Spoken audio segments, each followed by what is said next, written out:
exact rotation of the Earth, the Moon, the planets. All right, they can put a probe into the ocean and measure its depths. They can put a satellite in space. But when they ask you who is the so-called Negro, they can't tell you nothing. Nah, they get the stuttering because. Or they try to tell you it don't matter. And if for any of y'all that don't believe that they have whitewashed images, the term is called iconoclastism. See, during the time of the Renaissance, which means the rebirth, they went through and started defacing all the images. Believe it or not, the majority of the icons and images over in Europe to this day are still black. The Madonnas, the pictures of Christ, everything. They are. The whole ancient world know the Israelites are black folk. Not only Israelite, Christ, his 12 disciples, all them. Right? See, we dealing with a Western mindset here because of this, what we call the televisions, the TV. So they control your mindset and how you perceive reality based off what they show you. And what is it called? Television programming, radio programming. If you do any research behind this, you know this is called Nazi mind science, MK Ultra. That's all they was doing. So now the black man is bugged out of his mind. He actually thinks Jesus was white. We think the Jews are white folks, you know what I'm saying, when we read the Bible because of what, you know what I'm saying, the TV has put on us, man. This right here is actually a depiction. It's a brother emperor sitting on the left and a Caucasian emperor sitting on the right. And men hired to deface this image. This is what they're doing right here. This is in the ancient world that we just showed you. Citrus International Library, ancient world. This is them actually defacing up here top where my fingers is. Yep. They're defacing the images. Taking acid and taking it to the black faces that's painted already over there in Europe and making them look like the resemblance of the heathen. We need to grab Job 9:24 to show you that actually was prophesied to happen. Job 9:24. And then it says right here, it says, top, Byzantine miniature shows meeting between anti-iconoclastic patriarch Nicephorus. That was the brother emperor. He was against defacing the images because he seen that the Renaissance was starting to come into play. You know what I'm saying? But it was a step-by-step process. And it says, seated left an iconoclastic Emperor Leo V enthroned. Two iconoclasts desecrate a religious image. That's what they're doing right there. They're taking desecrating a religious image. They're taking acid and going over the faces of the established black icons that's already over in Europe. Again, it's not a racist conversation. No. This is just bringing truth. And if truth hurts, then let it hurt. Yeah. All right? But that's the only way we can build and move forward. This is about truth, man. Anybody that want to stand with the truth can stand with us. You know what I'm saying? I'm give you that Job chapter 9, verse 24. The earth is given into the hand of the wicked. The earth is given into the hand of the wicked. Wicked men run this earth. Don't be deceived. Come on, bro. He covered the faces of the judges. He covers the faces of the judges. Who are the people you read about in the book of Judges? Israelites. Samson's hair was so nappy it grew into 7 locks. That don't happen to Caucasians. And who was the main judge? Jesus Christ. You know what I'm saying? Yahweh in the Hebrew. You see what I'm saying? How did they cover the faces of the judges? By them coming in as iconoclasts and defacing all the images. So now what do they pump? White images, angels, Christ, Israelites, and even God is white. Right? And you think it's true. Power and imagery. We'll give you this Jeremiah 44 too, so we see also the biblical understanding of what this brother is showing you in Egypt, which he can show you these other pictorials. All right? It tells us in Jeremiah 44. See, we can make a direct link from this book to this book and these other sources. Again, so I'm at Jeremiah 44. The word that came to Jeremiah concerning all the Jews which dwell in the land of Egypt. And where? In the land of Egypt. Now, Jeremiah lived around 500, 600 BC. Before Christ. You see that? So we 500 years before Christ walking on this planet. You got Israelites living in Egypt already. Oh. What do you mean there's no proof? You see that? See, some people speak too quick and take their own head off.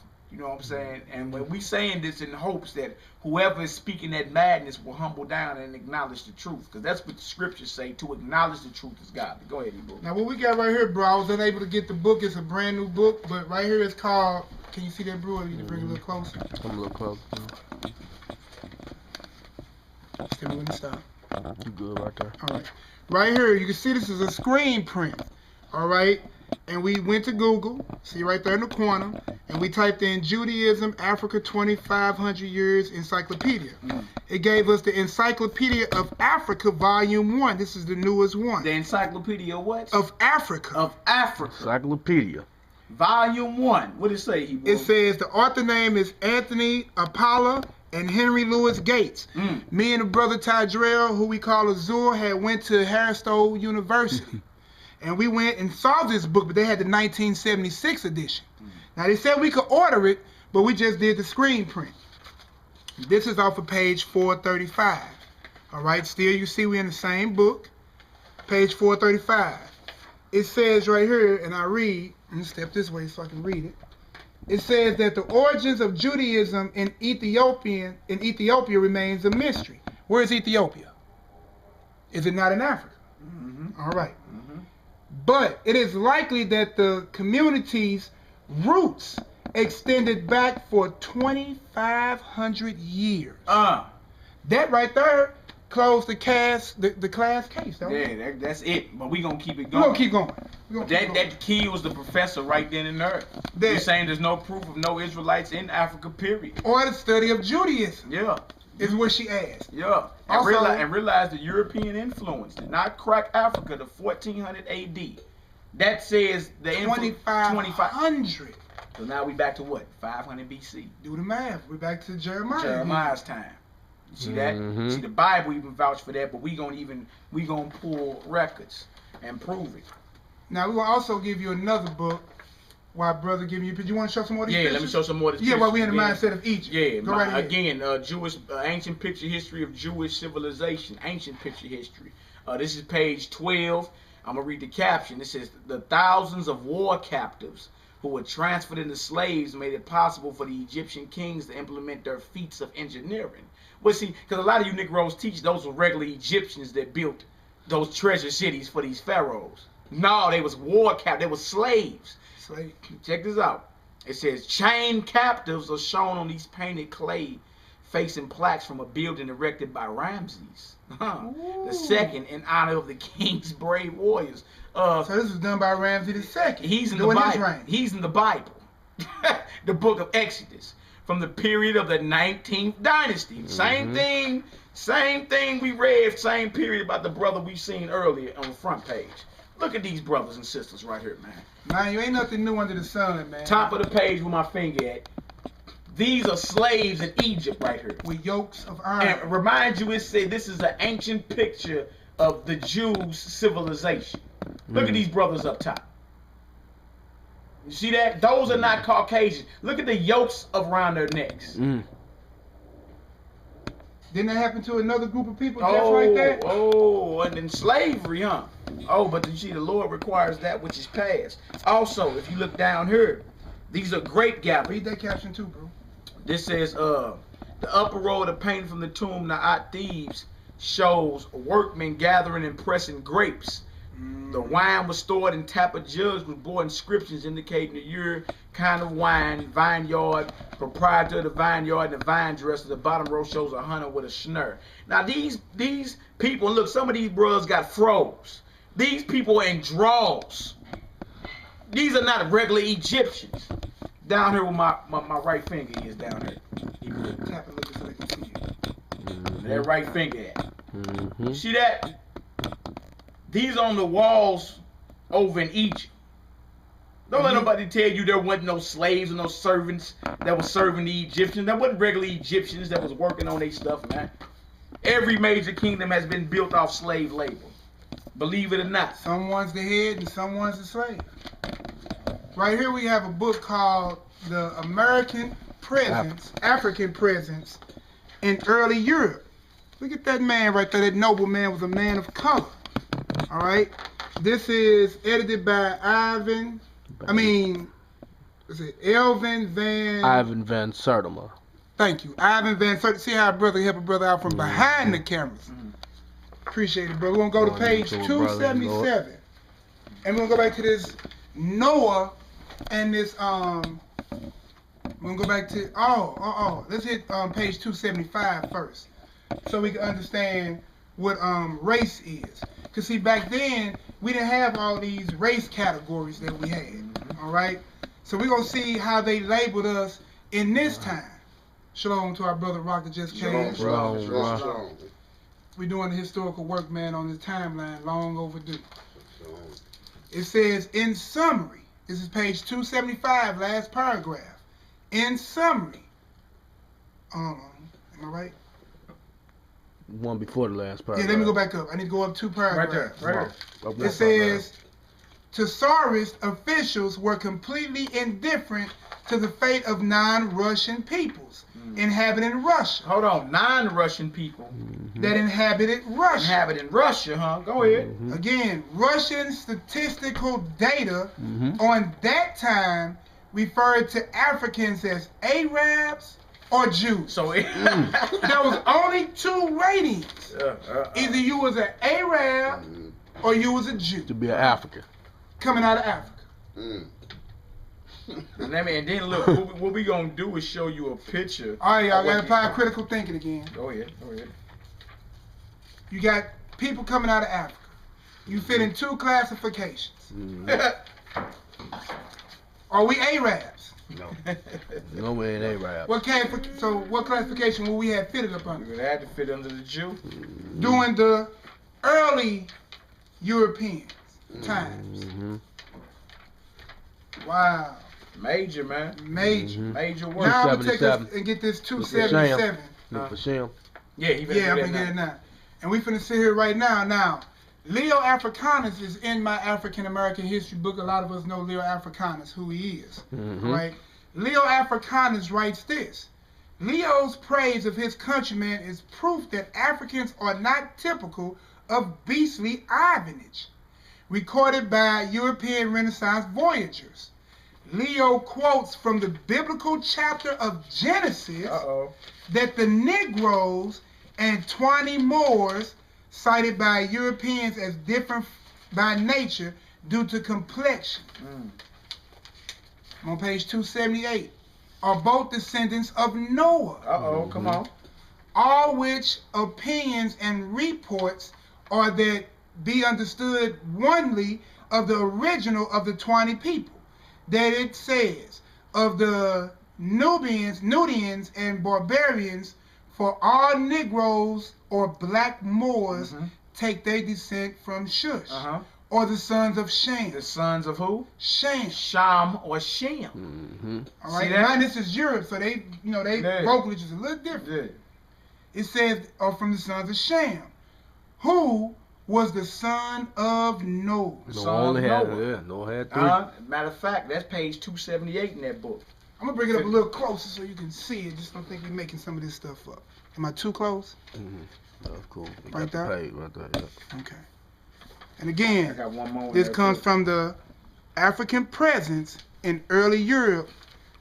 Look at that, man. You were a people, a powerful people. You was either Jew or Arab. Yep. And that's in Europe right there. Now, are you Arab? I ask you again. Now, we apply critical thinking. Now, realize we bang in Africa right now. But you see, we had to go and show you some things out of Europe as well, like the King James picture we pulled. That's a brother that was ruling Europe. Now, realize the brother just pulled that out of there. African presence in early Europe. We both got the same book right here, right? Okay. And it said any Negroes, so-called Africans in Russia, who weren't native Russians, were either considered Jews or Arabs. Okay. This right here is the same book, all right? It's on page 261, The Black in Pre-Revolutionary Russia. Same book. Same book, y'all. All right? I'm going to go over to page 264, right?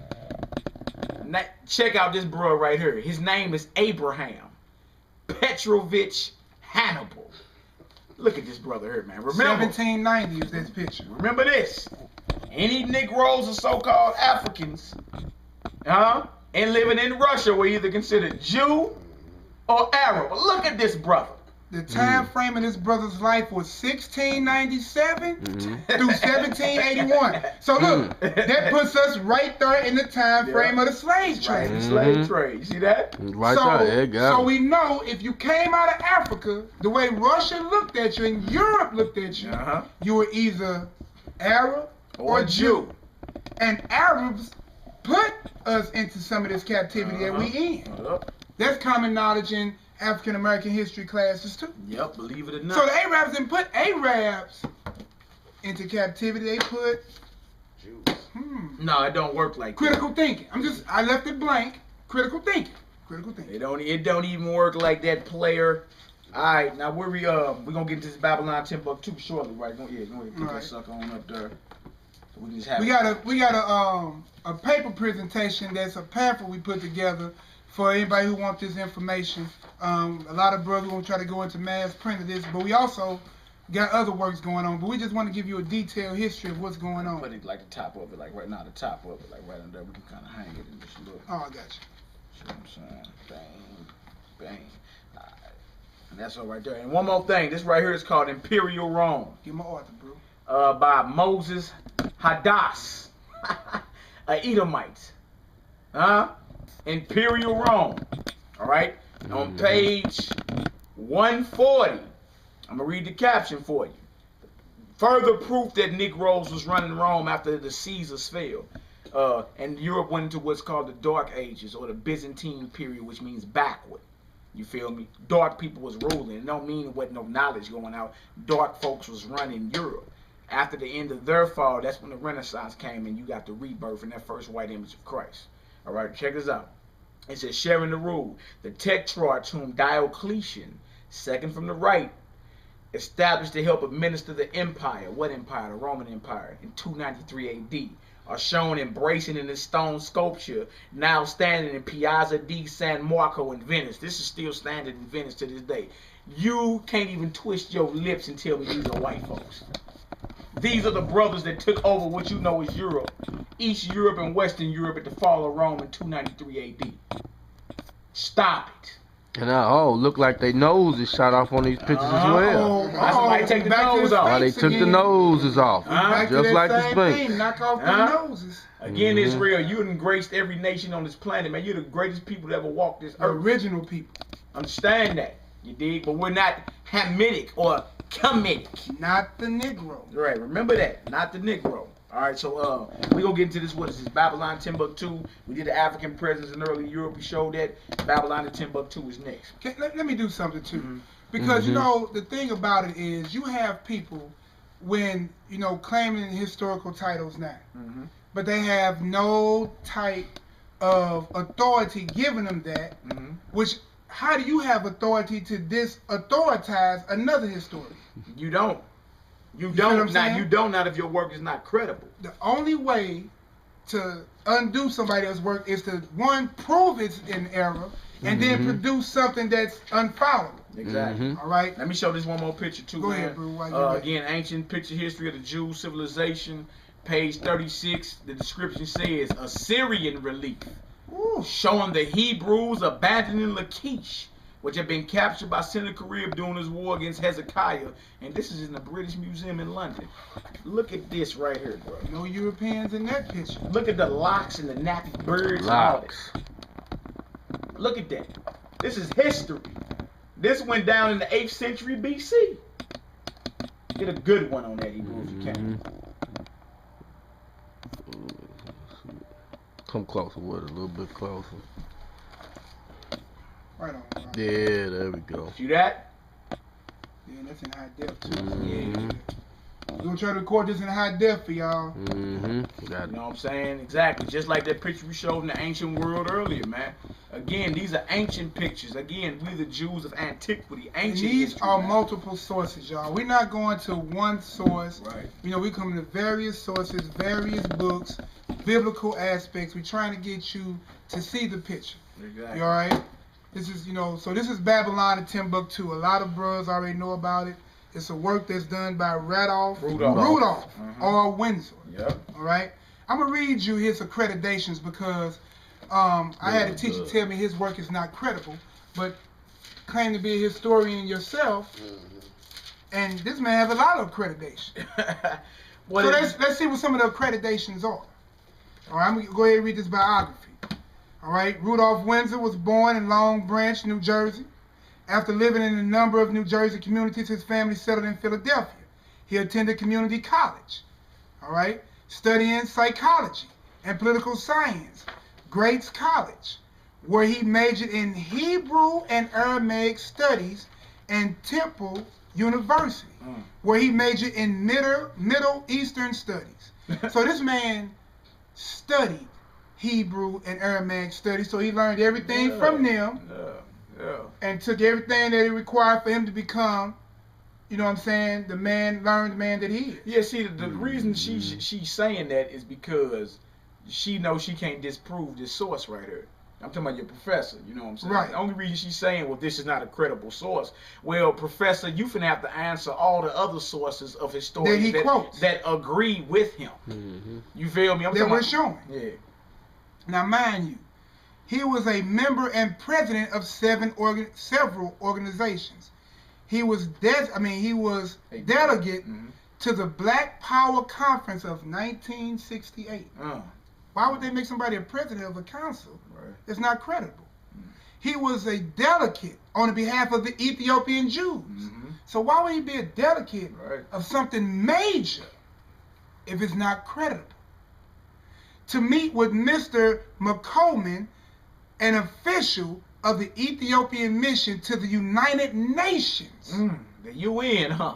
In the early 1970s. Have you been to the United Nations? You never. Have you been a delegate on behalf of anybody? Please. Not saying this to be derogatory or insensitive, just giving credit where credit is. No, but woman, it is what it is. Close your mouth. You're barking up the wrong tree. You're not dealing with Sunday churchgoers. We done thoroughly researched this thing, man. It's all praise to the Heavenly Father. His only begotten Son for that. Let's go to page 84 and 85 in this book right here, man. All right. Let your brother get... Oh, you want to finish going? Yeah, because the name, though, individuals. Yeah, I want to get that preface real quick so we can get the name of the individuals and how he received this authority to put this work out. All right? It says, where we at?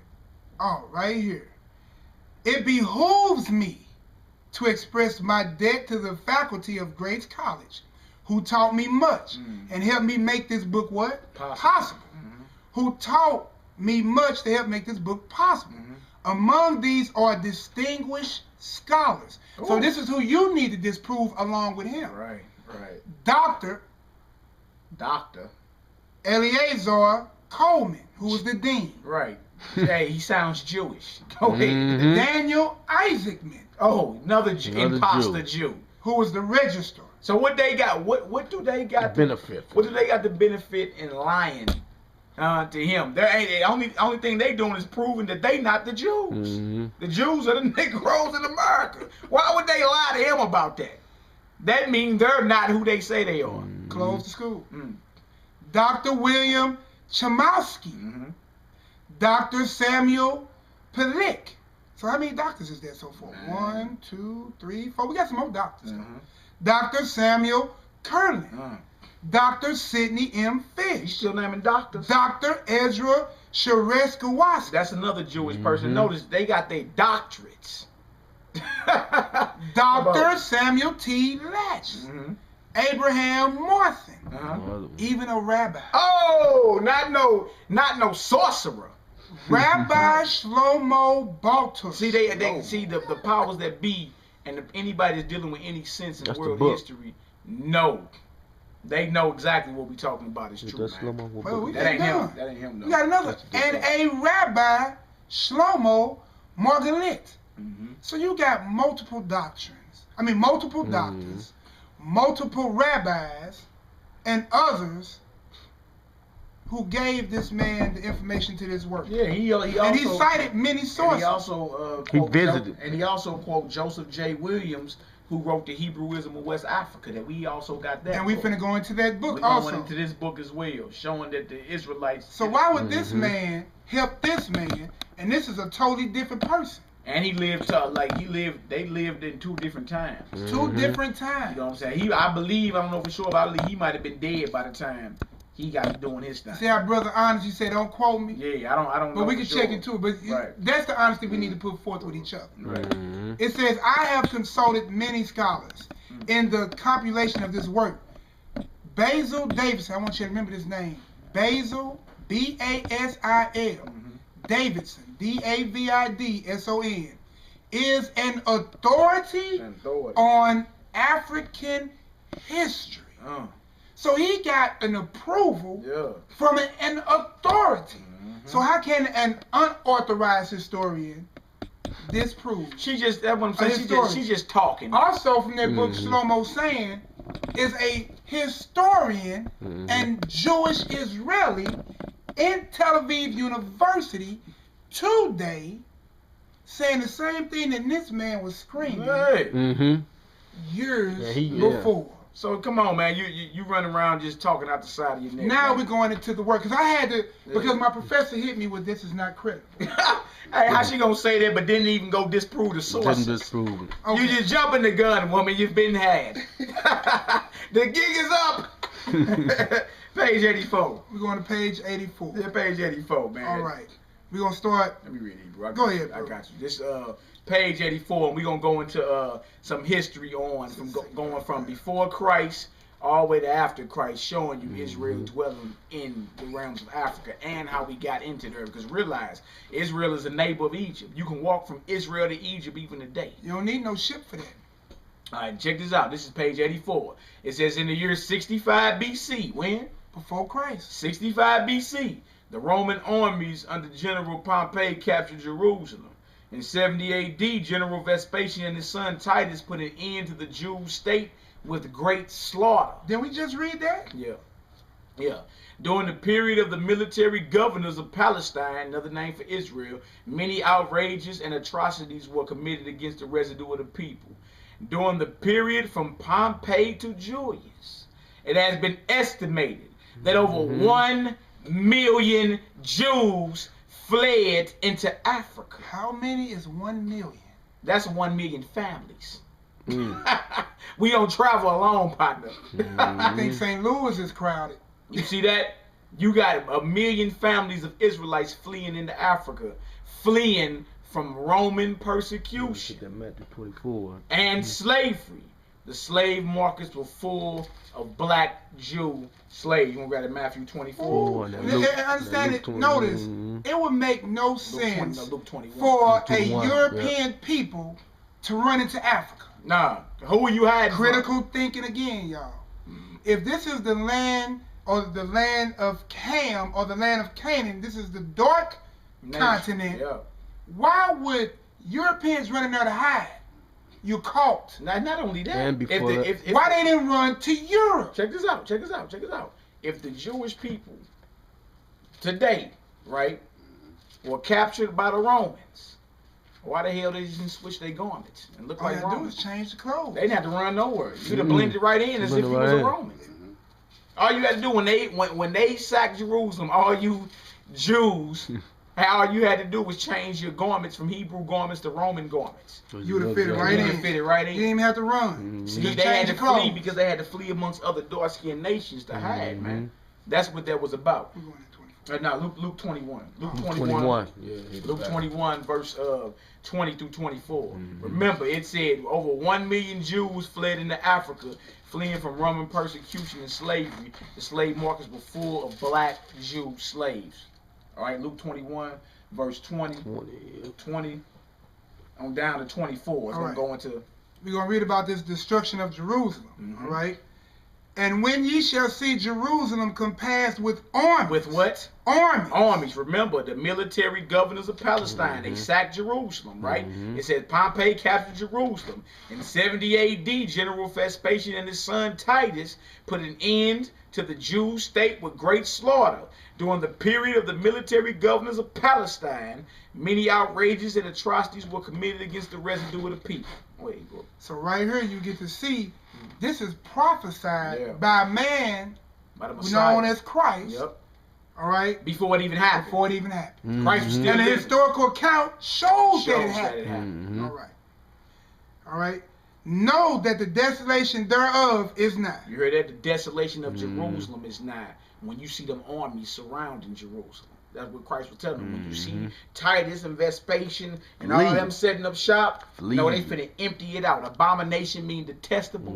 Desolate mean emptied out.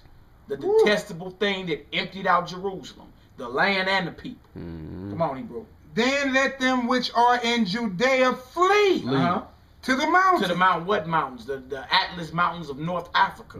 Of course, they would have to flee into Egypt first. You got brothers going north. You got brothers going south through Ethiopia. And then slowly making their way west. But what mountains? The Atlas Mountains of Ethiopia. Okay, the Atlas Mountains of Morocco. North Africa. Those are the mountains that Israelites fled to. Come on, Hebrew. And let them which are in the midst of it depart out. And let not them that are in the countries enter thereinto. For those be the days of vengeance. These be the days of vengeance. You see that? He told them to get up out of there. Come on, Hebrew. That all things which are written may be fulfilled. But woe unto them that are with child, and to them that give suck in those days. For there shall be a great distress in the land, and wrath upon the people. See, it's going to come and slaughter. We read the Jeremiah. That was a prophecy. So Christ was telling you that prophecy was about to start being fulfilled. And it was. When you was going to have to face that vengeance from the sins you committed. All right. And who was the main people occupying Jerusalem at that time? That was Judah, Benjamin, and Levi. All right. And they shall fall by the edge of the sword, that the slaughter is. And shall be led away captive into all nations. To all nations as a slave. Remember, the slave markets were full of black Jew slaves. We just read that. We just read that. Out of the history. Come on, Hebrew. Not the Bible, but another historical source. Now look at this.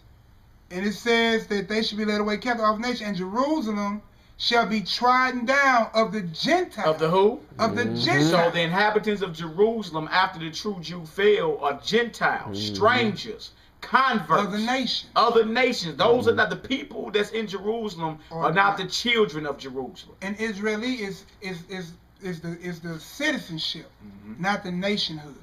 All right?